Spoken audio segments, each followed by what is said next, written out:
Nanti diedit ya.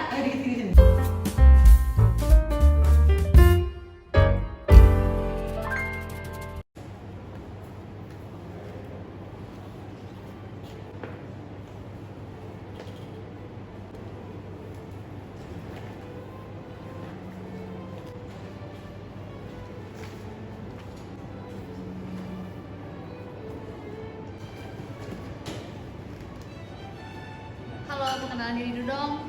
Halo semuanya, nama saya Dian Ragenta Ramadan. Saya mahasiswa dari Hubungan Internasional Universitas Lampung. Halo semuanya, gue Akbar dari HI Unila. Halo, nama gue Vivi dari mahasiswa HI Unila angkatan 2021. Halo, kenalin aku Syaifa Ananda Pratiwi dari Hubungan Internasional Universitas Lampung. Oke, nama gue Nida dari mahasiswa HI Unila. Halo, nama gue Dindi dari mahasiswa HI Unila. Oke, gue mau nanya ya, gimana sih menurut lo dalam kasus kekerasan seksual yang marak terjadi di berbagai universitas di Indonesia ini? Basically, gue sangat concern sama masalah ini karena menurut gue di zaman yang udah lebih maju ini pastinya juga ngedorong pikiran untuk lebih maju lagi. Sejatinya juga sebagai lembaga pendidikan yaitu kampus harus lebih aware sama masalah masyarakat kampus tersebut. Ya, menurut gue sangat memperhatinkan banget sih Kak, mengingatkan kampus itu harusnya jadi tempat yang aman buat kita belajar, tapi malah jadi tempat yang paling banyak ditemui kekerasan seksual gitu. Jadi memperhatinkan. Menurut lo nih ya, peraturan atau hukum yang udah ada di Indonesia dalam menangani kasus kekerasan seksual, terutama di lingkungan pendidikan seperti kampus itu udah cukup belum sih? Menurut gue nggak cukup sih Kak, karena di Permendikbud 30 aja masih kejadian ulang. Menurut gue itu nggak fokusin ke korbannya sih, soalnya masih banyak pelaku-pelaku yang nggak dihukum itu, apalagi yang kemarin yang terbaru di Universitas Riau itu malah korbannya dijauhin, malah dorong untuk apa ya, dikucilkan, iya benar kucilkan gitu. Buat hukum sendiri menurut gua dengan adanya Permendikbud nomor 30 kemarin itu merupakan udara segar sih bagi kita semua, khususnya bagi orang-orang di lingkungan kampus. Tetapi ya kita harus melihat implementasi dari kebijakan itu seperti apa. Kalau menurut saya sih cukup Pak, tapi kan tergantung mahasiswanya. Kadang-kadang ada yang nafsunya ini. Siapa sih kira-kira yang punya peran paling signifikan untuk mencegah kekerasan seksual? Menurut aku negara khususnya sebagai kerangka hukum tertinggi itu seharusnya dapat membuat peraturan yang lebih menekankan lagi kepada pihak-pihak kampus khususnya untuk mencegah kekerasan seksual di lingkungan kampus. Semua warga kampus sih Kak, dari mulai kita sebagai mahasiswanya, juga dosen-dosennya dan juga staf pengajar, juga seluruh warga yang ada di kampus sih Kak harusnya bertanggung jawab. Dengan banyaknya bermunculan kasus ini nih ya, lo sebagai mahasiswa ngerasa was-was atau khawatir bahkan gak aman gitu nggak sih? Jujur sih iya ya Kak, apalagi kan di sini gue perempuan gitu, jadi gue kadang tuh kayak agak takut kalau misalnya mau kemana-mana, apalagi kalau nanti misalnya udah mulai offline gitu kan, bakal pulang lebih sore atau pulang malam, jadi kayak was-was gitu ngelihat banyak banget tuh kasus di luar, apalagi yang lakunya tuh kayak dosen terdekat sendiri atau teman-teman lingkungan kampus sendiri gitu. Yang terakhir ya, harapan yang lo punya gitu mengenai kasus kekerasan seksual di lingkungan kampus itu kira-kira apa? Harapan gue karena kita udah punya Permendikbud nomor 30,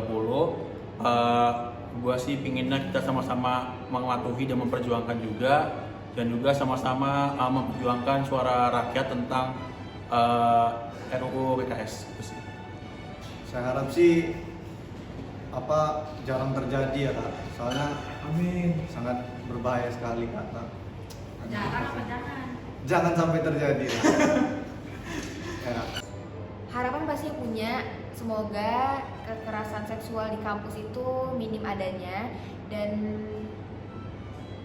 nggak terjadi terulang-ulang gitu loh, kan udah kejadian banyak dan pasal-pasal pun nggak menjerat pelaku, jadi ya berulang-ulang aja gitu. Oke, thank you ya. Oke, thank you juga Kak. Waktunya. Sama-sama.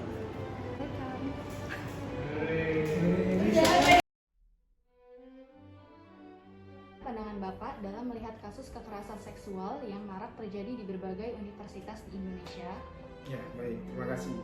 Memang kekerasan seksual itu sudah lama terjadi di Indonesia, tidak hanya saat ini, tapi sejak jauh hari.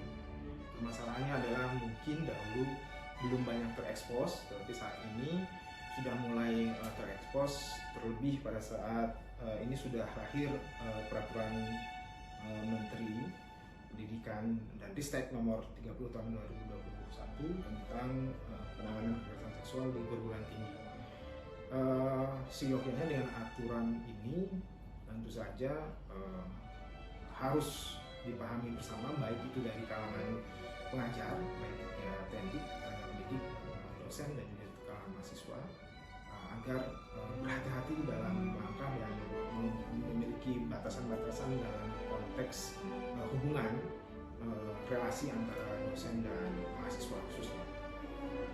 Sebaiknya juga memang peraturan menteri ini diturunkan di tingkat yang lebih rendah, seperti misalnya di peraturan rektor atau di forum-forum yang lebih global lagi, misalnya forum rektor, dan juga disosialisasikan sebaik mungkin kepada seluruh mahasiswa di Indonesia agar mahasiswa paham bahwa hak mereka dilindungi oleh undang-undang. Mungkin demikian. Baik, pertanyaan selanjutnya ya Pak, apakah peraturan atau hukum yang telah ada di Indonesia dalam menangani kasus kekerasan seksual, terutama di lingkungan pendidikan seperti kampus telah cukup?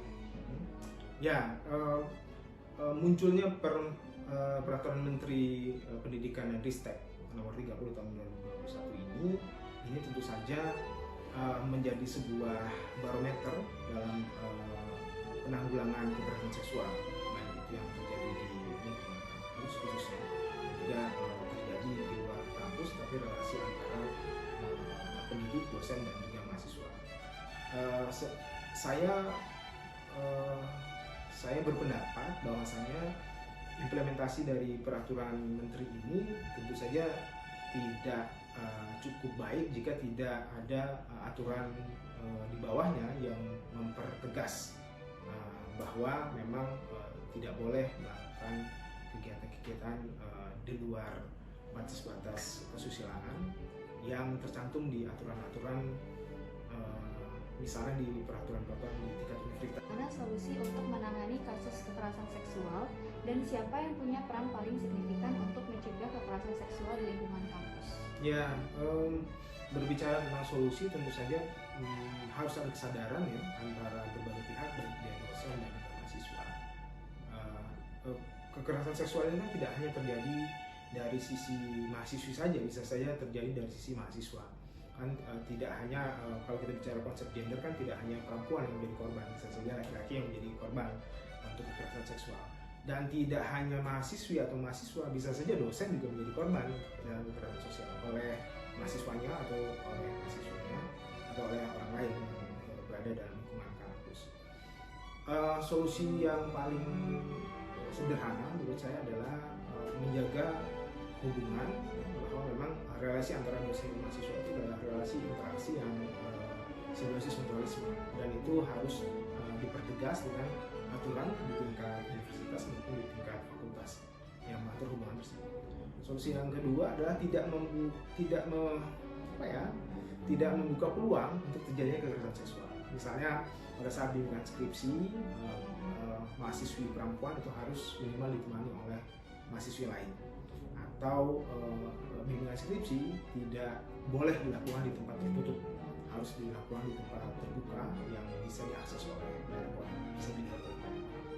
Dan selanjutnya juga mungkin ada sebuah pembatasan dalam konteks hubungan, tidak diperkenankan melakukan bimbingan skripsi atau mungkin pengerjaan tugas dan lain sebagainya di luar jam kampus atau di luar kampus ya, di tempat-tempat misalnya di tempat-tempat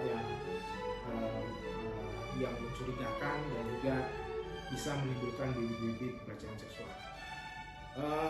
Selanjutnya mungkin juga harus ada informasi yang jelas. Biasanya kan mahasiswi atau mahasiswa ini kalau keluar kampus tidak pernah laporan dengan orang tuanya, sehingga orang tua tidak tahu bahwa apa kegiatan anak-anaknya. Nah tentu saja mahasiswi atau mahasiswa itu juga harus memberitahukan kepada orang tuanya bahwa kami melakukan bimbingan atau melakukan kegiatan dengan dosen di tempat yang memang sudah jelas dan tidak menimbulkan kecurigaan. Dan kalau melihat dan membaca siapa yang paling berperan, menurut saya seluruh elemen harus punya peran, baik dari pimpinan universitas, pimpinan fakultas, dosen, pendidik dan juga mahasiswa. Jadi sama-sama lah harus berbarengan, harus saling mengisi, harus saling bersinergi dan memahami hak dan kewajiban masing-masing.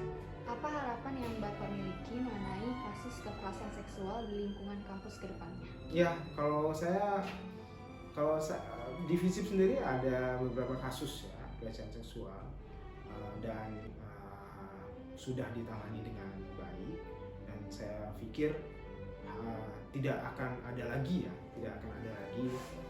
kekerasan seksual yang terjadi di kemudian hari.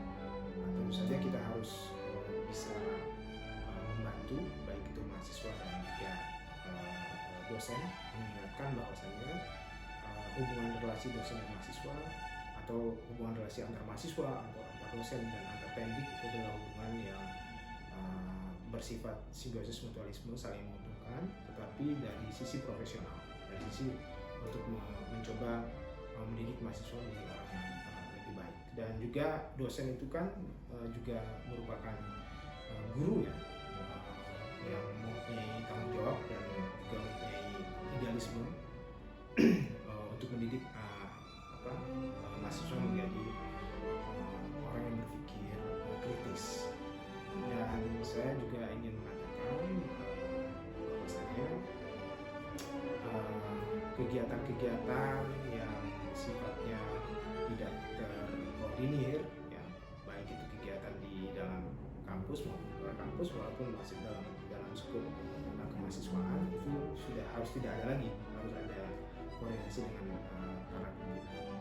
Dan terakhir mungkin kita harus bareng-bareng ya, harus sama-sama menciptakan iklim yang sehat dalam konteks hubungan relasi mahasiswa dan dosen.